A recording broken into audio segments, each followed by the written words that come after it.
Don't tell me there's a moral equivalency here, because there is not. We need to commit ourselves to ensure that good defeats evil. When I'm back in the White House, the United States will stand with Israel all the way, 100%. If Israel wants to destroy Hamas, Israel should go ahead and destroy Hamas.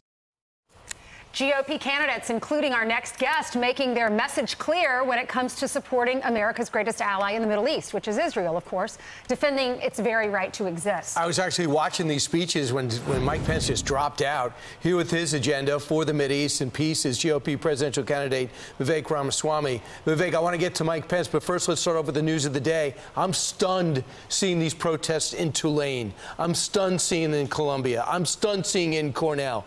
You're the freshest out of college. It was 10 years ago for you, or 15 years ago for you. Was this the mission that you heard on campus? This is a big part of what I exposed in Woke Inc., Brian. It is the denigration of our culture. And anti-Semitism, it is the natural extension of the self-loathing culture that these universities have propagated.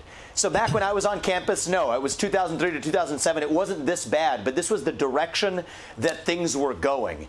And when you have a generation of young people, you tell them to go to Ben & Jerry's and order a cup of ice cream with some anti-Semitic sprinkles on top, it's no surprise that that's what they then spew back out. They're lost for purpose and meaning. So I don't think the right answer, Brian, is censorship. I know that's the direction that some may want to go. The right answer is leadership of these young people. Fill that vacuum of purpose and meaning. That's really what's missing amongst young Americans. And as a young person in this race, that's my job to actually do this. Yeah, Vivek, when you see these images, you've been on our show a number of times telling us what's happening at these Ivy League universities. We've heard Pete Hegseth talk about it because he's Princeton and Harvard. And we've heard this. But when you actually see these rallies, you see 7,000 people spewing this pro-Hamas message on the Brooklyn Bridge yesterday. And you actually get a visual that this is happening. You know, we've been told it's happening, but you don't believe it's happening at this level. So when you see these images, what comes to mind? And you hear what they're saying. At Cornell, they're posting online for the Jewish Center calling to slit the throats of Jewish students. I mean, it's so evil and hateful.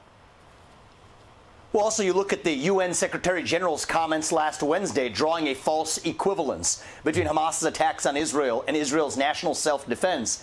It reinforces that same norm. But here's my deeper view. Without, as disgusting as that is, there's something deeper to see about what's going on here. History teaches us that anti-Semitism, it's a symptom of a deeper void in a culture.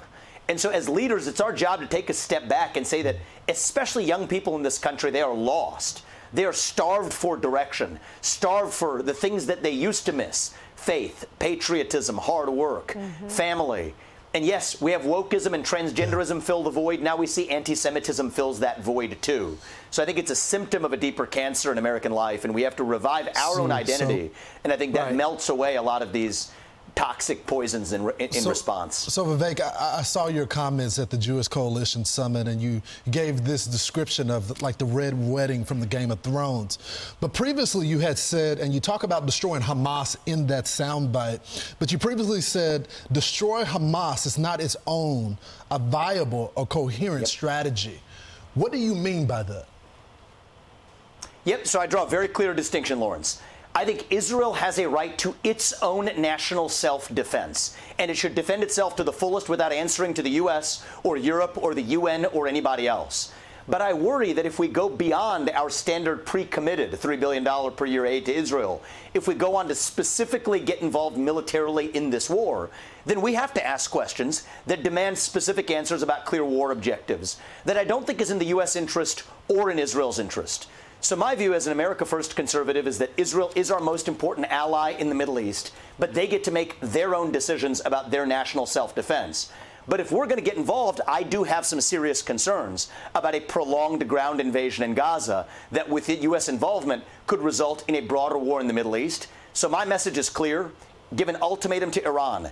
You stay out, then we stay out, and I'm looking after making sure that our people, our Americans, are brought out of harm's way. But the problem is they support Hezbollah, Hamas, Islamic Jihad, so they're in. So by telling them to stay out, they're just keeping the regular army out. So they win either way. Well, Israel, the IDF should be unconstrained, Brian, and I think the IDF can get a targeted job done, and I believe that will happen. On the series of speakers, I was stunned when Vice President Mike Pence dropped out. Your reaction to that, and also the thought of you not going to the debate. Can you answer both? Yeah, I can answer both. So at this point, with a thinned field, I can tell you I will show up at the next debate.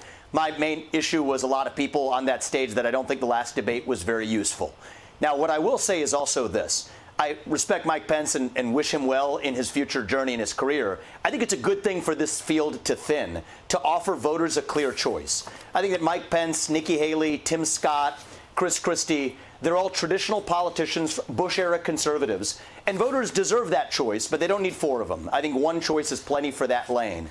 There's a deeper ideological divide in the GOP between the historical neoconservative worldview and a future of America First conservatism, of which there are different flavors. I think voters deserve that choice, and so it's a good thing when they're able to be given that choice. I think it was an honorable choice that Mike Pence made, and I wish him well. I think some voters would argue also, Vivek, that they already have the America First candidate, which is Donald Trump, the person that invented that term. So wouldn't the argument be that you get out of the race as well? Well, I'd push back on that. Reagan used America First, and the first America First conservative was George Washington, the founder of our country. My view is that I'm coming from a different generation, from an outsider. And I do believe that I have fresh legs. We're already seeing this, Lawrence. You know, you as a fellow young person, I think, can know this too. We're reaching young Americans at a scale that nobody in the GOP has. And I do think it's going to take a leader from the next generation to reach the new generation and reunite this country. We will take the America First agenda further if we reunite this country and bring the next generation along. And I'm the outsider in this race. It's going to take an outsider to do that. That's what I'm bringing to the table. And I think you just called Ainsley and I old, and we're very insulted by that, Vivek. How dare you? Experienced, I would say. Experienced. Thanks, Vivek. I'm Steve Doocy. I'm Brian Kilmeade. And I'm Ainsley Earhart. And click here to subscribe to the Fox News YouTube page to catch our hottest interviews and most compelling analysis.